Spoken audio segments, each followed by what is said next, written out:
빌레몬과 자매 아비야, 그리고 함께 병사된 아키포, 그리고 그 집에 있는 교회에 바울이 편지를 보냈습니다. 그래서 그 편지의 이름을 빌레몬서라고 이름을 지었고요. 이 빌레몬서는 골로새서와 함께 보내지는 편지가 됩니다. 그래서 빌레몬서를 읽으실 때 골로새서하고 읽으시면 더 좋아요. 그래서 이 빌레몬의 교회, 내 집에 있는 가정교회죠. 그 빌레몬이 이 골로새 지역의 한 성도 또는 한 가정 이렇게 이해가 됩니다. 그러나 이제 또 그 근처에서 함께 예배드리는 공동체로서 빌레몬에게 편지를 보내면서 빌레몬의 가정에 있는 교회와 또 골로새 교회에 편지를 쓰면서 골로새서 2개를 같이 보내는데 이 2명에게 보냅니다. 두기고라는 사람하고 오네시모라는 사람, 이 2사람을 보내면서 두기고와 오네시모를 골로새서와 빌레몬서를 지어줘서 보내는 중이에요. 오늘날처럼 이메일을 발송할 수 있는 것이 아니고 또 우체부가 따로 있어서 거기 편지를 넣으면은 우체부가 따로 전달하는 것이 아니라 내 곁에 있는 사람이 보낸 편지를 가지고 가야 하는 거죠. 그래서 두기고와 오네시모가 지금 편지를 들고 가고 있다. 그러면 이 빌레몬서의 내용은 무엇이었냐 하면 빌레몬의 믿음과 사랑이 아주 귀합니다. 잘 성장했고요. 그래서 이렇게 귀한 믿음의 사람, 사랑이 충만한 사람에 대해서 감사를 표현하면서 빌레몬으로부터 나왔던 오네시모를 돌려보내면서 이 오네시모를 다시 영접해 주기를 바라는 것이 바울의 간구였습니다. 그래서 바울이 자기가 선생으로서 사도로서 빌레몬에게 무조건적인 순종을 요구하면서 가르치는 자의 입장에서가 아니라 바울은 분명히 빌레몬의 선생님인데 그리고 교회에서는 질서상 사도이고요. 그러나 이 빌레몬에게 동력자로서 또는 형제로서 지금 부탁하고 있는 거예요. 그래서 나 사도고 넌 성도니까 말 들어 이렇게 하는 것이 아니라 빌레몬의 순종이 하나님께 향할 수 있도록 그 귀한 순종이 혹시 내가 가림이 되지 않도록 아주 조심하면서 형제로서 또는 동력자로서 그가 지금 편지를 빌레몬에게 보내고 있는 겁니다. 그래서 이 빌레몬의 관계에 있는 누구 때문에 하냐면 바로 오네시모 때문이죠. 오네시모도 바울이 만나서 복음을 전하여 전에는 무익한 자였으나 이제는 유익한 자가 되었고요. 감옥에 있는 바울을 돕는 아주 귀한 돕는 자가 지금 되고 있습니다. 그래서 바울은 오네시모가 곁에 있어 주기를 바래요. 빌레몬도 사실은 감옥에 있는 바울을 생각하면서 도와주기를 바라는 마음이지만 거리상 멀리 떨어져 있기 때문에 직접 가지는 못하고 마음은 늘 쓰고 있는데 빌레몬의 이런 마음을 쓰는 것을 그의 종이었던 오네시모가 지금 잘 하고 있어서 이 오네시모를 곁에 두고 싶은 거죠.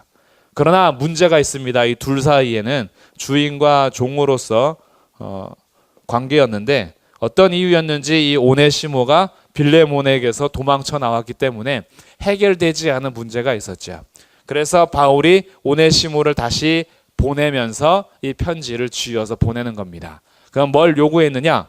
빌레몬에게 너가 오네시모를 다시 받아주되 그냥 잘못한 종을 벌 안 내리는 것으로 뿐만이 아니라 이 오네시모를 형제로 받아줘라. 사랑받는 형제로서 너가 받아주고 또한 빌레몬이 바울을 영접하는 것처럼 오네시모를 영접해줘라. 그러니 당시의 법을 뛰어넘는 한계를 뛰어넘는 사랑을 지금 요구하고 있어요. 근데 이런 사랑을 요구할 수 있는 근거가 뭐냐면 빌레몬이 가지고 있는 믿음과 사랑인데 믿음과 사랑 자체가 근거가 아니라 빌레몬이 누구의 종으로 살아가냐 하면 바로 주 예수 그리스도의 종으로 살고 있죠. 그래서 예수 그리스도께서 나를 받아주신 그 사랑, 나의 한계를 넘어 정말 내가 종으로서 배신하고 멀리 떠나 있던 이런 나를 받아주신 예수 그리스도를 믿는 믿음과 예수 그리스도를 사랑하는 그 사랑이 성도에게도 전해지는 믿음과 풍성한 사랑이 되는 이 빌레몬이죠. 그래서 이 빌레몬의 그 귀한 성품, 신앙, 사랑에 기초하여서 우리가 예수 그리스도의 종으로서 나도 너에게 빚진 것을 갚으라고 하지 않을게. 오네시모가 만약에 너에게 빚진 것이 있다면 내가 갚을게. 그러나 나는 갚으란 말 안 할게. 그런 이런 말들이 그리스도 예수 안에서 이 세상의 계산법을 뛰어넘는 사랑을 지금 요구하고 있는 거죠. 그러니까 세상 속에서 형제, 세상 속에서 주인과 종으로서의 관계를 뛰어넘는 그리스도 예수 안에서의 형제와 함께 복음의 일꾼된 동력자로서의 관계를 형성하는 겁니다. 그 당시 빌레몬이 어떻게 하냐에 따라서 그 당시에는 정말 센세이션이 일어나는 거예요. 이거는 말도 안 되는 일이 요구가 되고 있는 거죠. 그래서 그게 누구 때문에 가능하느냐? 예수 그리스도 때문에 가능한 거예요. 이것이 이제 교회에게 본이 되기를 원하는 겁니다. 그래서 무조건 윽박지르고 협박하고 너 안 하면 너 관계 끊어 이러면서 목적을 달성하는 것이 빌레몬서가 아니라 어떻게 해서든지 주님 앞에 순종할 수 있는 믿음의 본이 되어서 2000년이 지난 오늘 우리들에게도 도전을 주게 하는 거죠. 교회 공동체가 뭐냐 이런 것들을. 교회 공동체가 정말 우리가 가지고 있는 공의나 법을 뛰어넘는 그 사랑, 형제와 동력자로서의 그 사랑을 서로 나눌 수 있는 그런 귀한 동력자. 그래서 손해보는 것이 있다면 갚아줄 수 있을 정도의 동력자심. 누가 누구에게 용서를 할 때 그냥 말로서만 용서해줘 라고 하는 것이 아니라 용서함에 있어서 계산할 것이 필요하다면 내가 갚을게 라고 희생과 헌신을 감수하면서 사랑을 요구하는 것. 근데 오늘날 우리들의 문제는 사랑을 요구하고 용서를 요구하고 이런 말씀을 들으면 그래 교회가 사랑해야지, 그래 교회가 용서해야지, 한계를 뛰어넘어야지 라는 답은 알고 있지만 그 답이 요구가 될 때에 필요한 희생과 헌신은 아무도 하지 않으려고 하면서 답만 요구하니까 사랑이 말과 혀로만 되는 거예요. 말과 혀로만 하는 사랑이 아니라 행함과 진실함으로 해야 하려면 누군가는 그 사랑의 가치 때문에 값을 지불해야 되거든요. 계산이 필요한 거죠. 그러니 헌신이 여기에서 나오는 겁니다. 빌레몬은요 진짜 헌신하지 않으면 오네시모를 받을 수가 없어요. 오네시모에게 지금 이걸 요구하는 겁니다. 그리고 바울도 단순히 요구만 하는 것이 아니라 나도 계산할게, 나도 희생할게, 오네시모를 형제로 받아줘. 이런 것이 우리에게 이제 필요한 거죠. 그래서 사랑이라는 것이 우리가 얘기할 때 소위 우리가 감정적인 사랑, 그냥 사랑이라고 했을 때 우리가 생각하는 사랑하면 이렇게 해야 되는 거 아니야? 당연한 거 아니야? 라는 우리가 가지고 있는 감정적인 사랑이 아니라 진리 안에서의 사랑이 필요하거든요. 진리와 함께 기뻐하는 사랑. 그래서 그 진리와 함께 기뻐하는 사랑에는요, 이 사랑이 요구되는 과정 속에서 누군가는 희생과 헌신을 해야 되는 거예요. 그 누군가가 누구냐 이거죠. 그 누군가가 여기에는 빌레몬이고 바울인 거예요. 그리고 오네시모는 바울의 말에 순종하여 죽을 줄도 모르는 그 길을 편지를 가지고 가는 겁니다. 이런 우리들의 수고가 요구가 되는 것이 빌레몬서다. 그래서 오늘 이어지는 결론 부분은요, 21절부터 이렇게 기록을 하고 있어요. 자, 21절을 다시 한번 읽어보겠습니다. 시작. 나는 내가 순종할 것을 확신함으로 내게 썼노니 내가 말한 것보다 더 행할 줄을 아노라. 나는 빌레몬 너가 순종할 것을 확신해. 여기서 순종할 것을 확신한다라는 것은요, 너가 내 말에 순종할 걸 확실해 이 뜻이 아니에요. 내가 말하는 것을 순종할 것을 확신해 라는 의미보다 너가 하나님의 뜻에 순종할 것을 확신한다라는 뜻이죠. 그러니 지금 바울이 요청하는 건 단순히 내 말 들어 이게 아니에요. 내 말 들어가 아니라 하나님의 뜻대로 살기를 요청하는 것이고 하나님의 뜻에 빌레몬이 순종할 것을 확신하는 거예요. 우리에게는 이런 서로의 확신이 필요한 거죠. 우리가 하나님의 말씀을 읽을 때나 들을 때도요, 이 하나님의 말씀을 단순히 사람의 말로 받는 사람하고 이 하나님의 말씀을 진짜 살아계신 하나님의 말씀으로 받는 사람하고 순종의 태도가 다릅니다.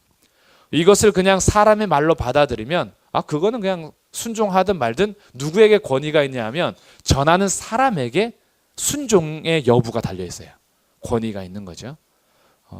만약에 전하는 사람이 똑바로 못하면 권위가 확 떨어지겠죠. 그럼 이제 그 말을 들을 때 어떻게 해요? 니나 잘하세요. 이제 그렇죠. 니나 잘하세요. 그러니까 사람의 말로 받으면은 전하는 사람의 권위에 따라서 순종할지 말지를 결정해요. 여기 앞에 서는 사람이 진짜 마음에 안 들어.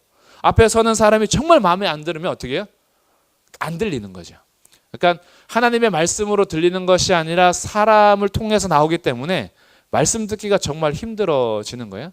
그런데 이것이 살아계신 하나님의 말씀이다라고 믿고 듣는 사람들은 앞에 있는 사람이 진짜 마음에 안 들어도 이건 전하는 거는 진실하다면, 전하는 게 진짜 하나님의 말씀에서 진실하다면 그건 내가 전하는 사람의 권위에 따라서 순종해야 되는 것이 아니라 하나님의 권위에 따라서 순종해야 되는 거죠. 이것이 우리의 태도를 이제 한번 비춰보는 거예요.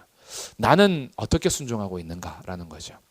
나의 순종은 전하는 사람의 권위의 순종인가, 아니면 이것을 지금 살아계신 하나님이 나한테 말씀하시는 그 하나님의 권위에 순종하는 것인가, 여기에 따라서 역사가 달라지는 거예요. 그래서 이것을 사람의 말로 받지 아니하고 살아계신 하나님의 말씀으로 받는다면 믿는 자 속에서 역사합니다. 데살로니가 전서 2장 13절. 데살로니가 교회 성도들은요, 바울과 일행이 전하는 복음을 사람의 말로 받지 않았어요. 그것을 하나님의 말씀으로 받았어요. 그럴 때는 그들 가운데 믿는 자들 속에서 역사하시는 하나님의 역사가 나타나는 거예요. 우리의 순종이 바로 이런 거죠.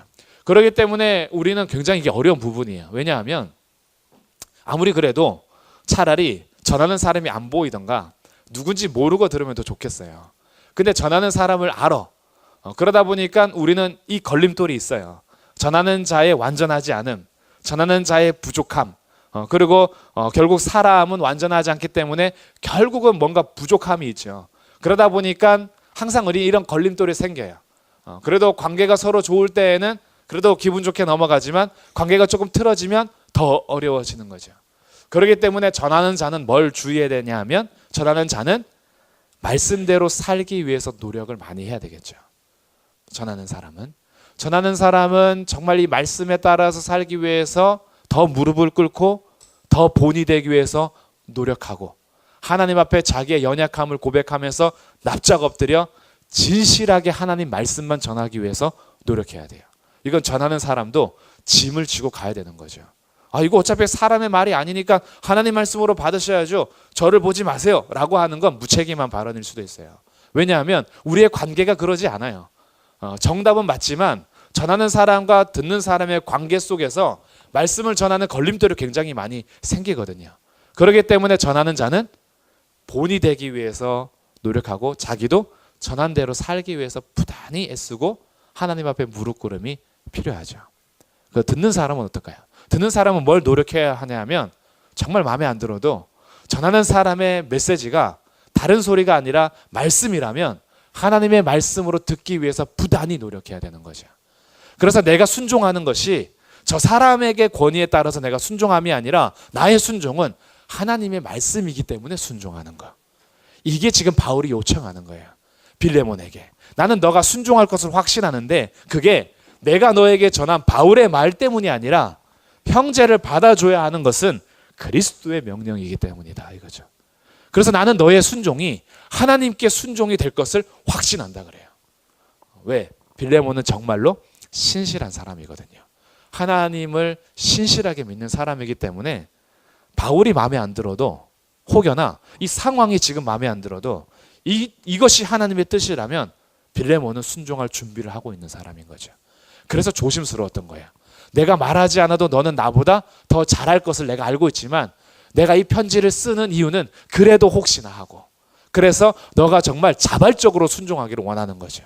이 선한 일이 자발적인 의지로 되는, 자의적으로 되기를 원하는 마음으로 바울이 조심스럽게 편지를 쓰는 거예요. 그러면서 확신을 가져요. 나는 너가 순종할 것을 확신하기 때문에, 그렇기 때문에 썼다라는 거야. 그런 너의 순종, 하나님을 향한 순종을 확신하기 때문에 내가 썼다. 그리고 여기에서 더 나아가 내가 말한 것보다 더 행할 줄을 안다 그래요. 빌레몬의 순종은요, 바울이 말하는 범위 안에서의 순종을 떠나 하나님의 뜻이라면 그것보다 더 할 수 있는 사람이에요. 하나님의 뜻이라면 당신이 가르쳐준 그것보다 더 한 차원 더 할 수 있는 것을 바울이 알고 있어요. 그 정도의 사람이 이제 빌레몬인 거죠. 그러면 여기서 내가 말한 것보다 더 행한다라는 것이 뭔가, 이거 정확하게 알 수는 없지만 이렇게 한번 생각해 보는 거죠. 바울이 지금까지 말한 대로 단순히 종으로서 용서하는 차원을 떠나 형제로 받아들이고 더 나아가 동력자로 함께 일하는 것까지 너가 할 수 있을 것 같아. 이런 식으로도 한번 생각해 볼 수 있을 테고, 두 번째는 이렇게 생각해 볼 수 있어요. 그를 받아들인 다음에 더 행할 수 있어요. 뭐 할 수 있냐면 다시 바울에게로 가서 바울 선생님은 오네시모 너가 정말 필요한 것 같아. 다시 바울에게 보낼 수 있는 일까지도 할 수 있겠죠. 요청하는 것보다 더 할 수 있다라는 것에 있어서 이런 것도 추측해 볼 수 있을 테고, 세 번째는 바울이 얘기한 것보다도 더 극진하게 대접해 줄 수도 있을 거예요. 바울은 너가 나처럼 빌레몬아 너가 나를 영접하는 것처럼 오네시모를 영접해 줘라라고 요청했는데, 빌레몬의 성품이라면 바울을 영접하는 것보다 더 반찬을 2개 더 넣는 거죠. 바울한테 한 5가지 놨다면 오네시모한테는 더 얼마나 부끄럽겠어요.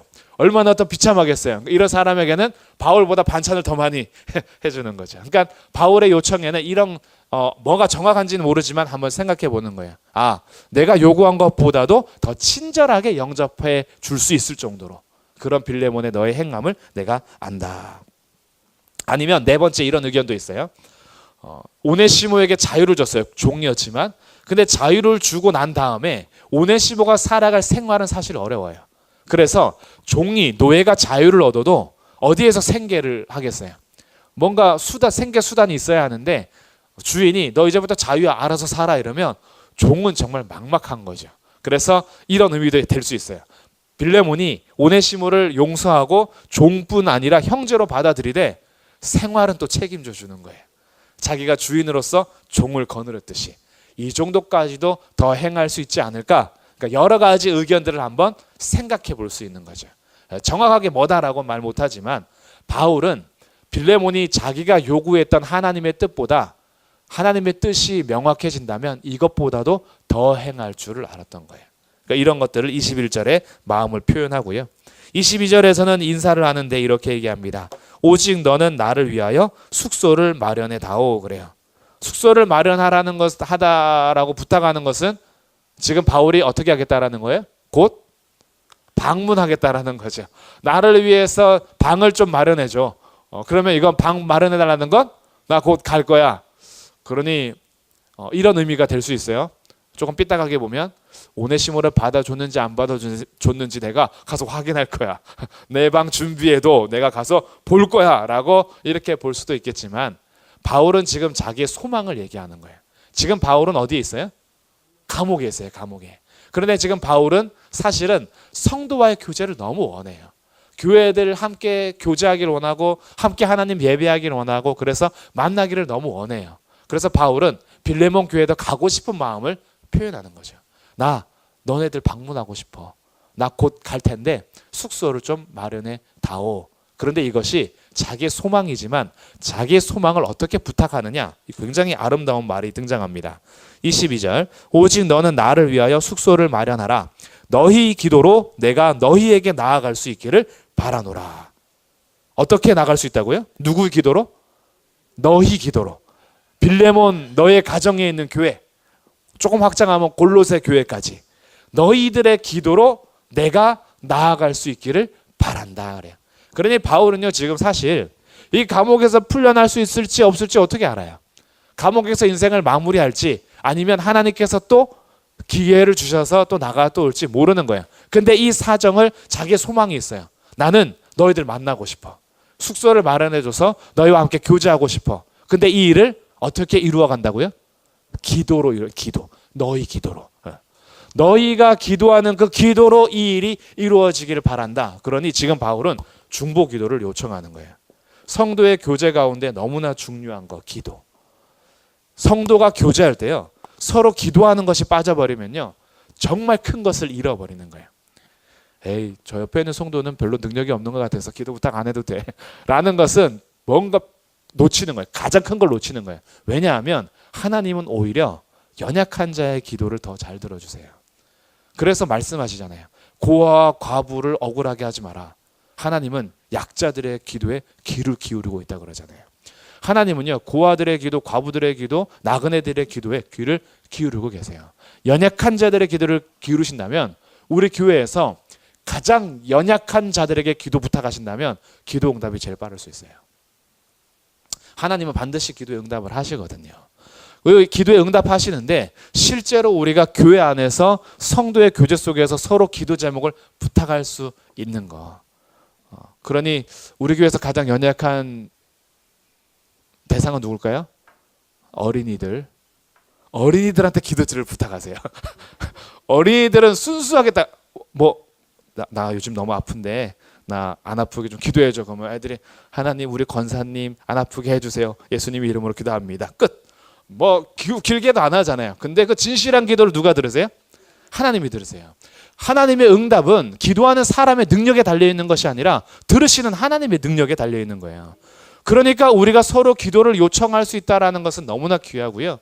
그래서 서로를 위한 중보 기도는 귀한 거예요. 정말 귀한 거예요. 그래서 지금도 우리는 알 수 없지만 누군가는 우리 교회를 위해서 분명히 기도할 거거든요. 누군가는 나를 위해서 기도할 거거든요.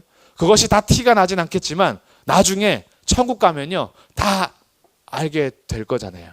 그러면 몰랐었는데 나를 위해서 그렇게 기도해 주셨군요. 나를 위해서 그렇게 눈물 흘리는지 몰랐는데 너무 고마워요. 그때 내가 이렇게 버텨나갈 수 있었던 것은 그런 기도 때문이군요 라고 우리가 서로 기도함에 있어서 소망을 얻고 이제 힘을 얻는 거죠. 그래서 우리 교회의 교제가요 서로 기도를 요청하고 그 기도를 순수하고 진지하게 해줄 수 있는 교제. 바울이 지금 그걸 요청한 거예요. 나 너희한테 가기를 원하는데 이 가게 되는 통로와 방법이 너희 기도로 너희한테 가기를 원한다라는 거죠. 그러면 빌레몬이나 아니면 빌레몬 집에 있는 교회나 골로새 교회가 바울이 우리 교회에 감옥에서 풀려 나와서 정말 우리 교회를 방문할 수 있도록 도와주십시오라고 기도했다면 바울이 딱 왔을 때 얼마나 감사하겠어요. 우리 교회의 기도를 들으신 하나님 앞에 감사하고, 그러니 교회에도 영광이 되고 우리 바울도 그 기도를 들으신 하나님께서 풀어주셨으니 바울도 감사가 되고, 그러니까 중보기도는 서로가 감사할 수 있게 되는 거죠. 그래서 우리 교회도요 기도 제목이 있으면 이번 주 토요일 날 권사회에서 기도회가 있대요. 기도 부탁하세요. 우리 권사님한테. 우리 서 권사님이 또 회장으로 대표로 계시면서 함께 이렇게 기도할 거 아니에요? 그러니까 권사님들께 기도 제목을 하면은 토요일 날 기도하잖아요. 그 기도가 교회를 든든하게 서가게 하는 거죠. 그리고 기도하시는 분들한테 생각날 때마다 기도해 달라고 요청하는 것, 이것이 자연스러워야 돼요. 그러니까 기도 요청을 받았을 때는 그 사람을 너무 가르치려고 한다거나 비난을 한다거나 그러시면 안 돼요. 야, 이것도 기도 제목이라고 이런 것도 기도를 부탁하냐 이렇게 하시면 안 돼요. 누군가한테는 그 기도 제목이요 지금 정말 위급한 걸 수도 있어요. 나한테는 아무것도 아닐지 몰라도. 그러니까 기도 요청을 받았을 때는 겸손하게 받으셔야죠. 제가 기도할게요. 저도 기도할게요. 그리고 그것을 소문내지 말고 우리가 이거 참 중요한 것 같아요. 중보기도를 서로 요청하지 않는 걸림돌 중에 하나가, 기도 부탁했더니 다음 주에 오니까 교회 성도가 다 알아. 내 모든 비밀을. 그래서 요청할 때도 조심해야 돼. 이거는 권사님만 기도해 주세요. 꼭 얘기해 주세요. 그러지 않으면 나한테 얘기한 것이 어떻게 해요? 다 기도하라고 했으니까 기도 제목을 막 요청하다 보니까 알게 되는 거 아니겠어요? 그러니까 만약에 정말 비밀이다 그러면 꼭 이거는 권사님만, 아니면 저한테 요청할 때도 이거는 목사님만 알고 계세요. 이렇게 해주면 요거는 나만 조용히 기도하는 거구나. 저도 가끔 그래서 좀 헷갈리거든요. 저한테 말씀해 주시는 걸 공동 기도 제목 때 내야 될지 나만 기도해야 될지 그래서 사실 주보에 중보 기도를 만들었던 거예요. 공개 비공개 표시한 게 몰라가지고. 그래서 공개로 해주시면 제가 기도회 때 함께 기도 제목 내고 할 수 있잖아요. 근데 그냥 얘기하시면 제가 이제 물어봐야 돼요. 이거 공기도회 때 같이 해도 될까요? 아니면 저만 알고 있을까요? 이렇게 물어봐야 되죠. 그러니까 서로 이런 비밀들을 지켜주면서 누군가에게 기도 제목을 받았다. 그러면 정말 진실하게 기도해 준다면 하나님께서 우리의 기도에 반드시 응답하십니다. 이런 기도에 응답이 있으면요, 교회가 얼마나 역동적이겠어요. 하나님께는 계속 감사하고 우리들에게는 성령의 역사가 있고, 그래서 기도가 끊임없이 계속 이어지는 그 교회가 오늘 우리 교회가 되기를 주님의 이름으로 축복합니다. 그래서 바울이 그걸 지금 요청하는 거예요. 너희의 기도로 내가 너희한테 나가길 원한다. 그리고 이제 마지막 끝 인사를 할 때요, 이렇게 동력자들을 소개하면서 마무리하고 있어요. 23절, 그리스도 예수 안에서 나와 함께 갇힌 자 에바브라와 또한 나의 동력자 마가, 아리스다고, 데마, 누가가 문안하느니라. 나와 함께 갇힌 자, 나의 동력자, 이런 표현 쓰잖아요. 이런 짧은 두 절이지만 오늘은 이런 생각이 들었어요. 나도 나중에 편지를 쓰거나 기록을 남길 때 이렇게 옆에 같이 이름을 쓸 수 있는 동력자는 몇 명일까? 이런 거 있죠. 우리 성도님들께는 이런 동력자가 누가 계시는지 한번 생각해 보세요. 이런 동력자가 있다라는 건 정말 귀해요. 천하보다 귀한 영혼이 나와 함께 주님을 바라보고 복음 안에 함께 갇혀 있는 자고, 함께 하나님을 소망하고 함께 하나님의 나라를 걸어가는 자로 선다면 얼마나 귀하겠어요. 좁은 문이고 좁은 길이라서 외로웠는데 알고 보니까 옆에서 나와 함께 걸어가는 동력자가 있어요. 그러면 한 사람보다 두 사람이 낫고요, 삼겹줄은 끊어지지 않잖아요. 잘 안 끊어져요. 이런 동력자들이 우리한테 분명히 있어요. 교회 안에서도요, 우리 교회가 100명이라 하면 100명이 다 동력자 안 되더라도 100명 중에서 두세 명만이라도 돼 있으면, 아니면 다니엘하고 세 친구가 4명 정도만 돼도, 그래서 우리가 그런 끈끈함이 있으면, 다니엘이 위기를 당했을 때 친구들한테 기도 부탁하잖아요. 느부갓네살이 지금 꿈과 해석을 해놓지 않으면 다 죽인다고 한다. 우리 기도하자. 그래서 기도를 부탁하고 친구들은 기도하고 다니엘은 그 밤에 하나님으로부터 꿈과 해석을 받잖아요. 중보 기도할 수 있는 동력자들. 그리고 다니엘은 나중에 해몽하고 나서 해석해주고 나서 자기 친구들을 소개해요. 이 친구들을 소개해서 왕이 친구들도 지방의 관리들로 이렇게 세우잖아요. 그러니까 이런 동력자들, 교회 안에서요, 이런 동력자들이 있어야 돼요. 그래서 같이 기도하고 같이 마음을 나누는 그런 동력자. 그래서 나와 함께 갇힌 자 에바브라, 나의 동력자 마가, 아리스다고, 데마, 누가. 이런 동력자들이 우리 가운데 있기를 좀 소망하면서 오늘은 동력자가 있다면 그 동력자들을 위해서 기도할 수 있는 시간이 되면 좋겠고요. 그 동력자들을 위해서 감사할 수 있는 또 그런 표현도 있으면 좋겠어요. 마지막 인사하고 마칩니다. 25절을 같이 한번 읽어보겠습니다. 시작. 우리 주 예수 그리스도의 은혜가 너희 심령과 함께 있을지어다. 아멘. 우리 교회가 서로 이렇게 축복하면서 예수 그리스도의 은혜가 너에게, 너희 심령에 함께 있을지어다라고 축복하며 인사할 수 있는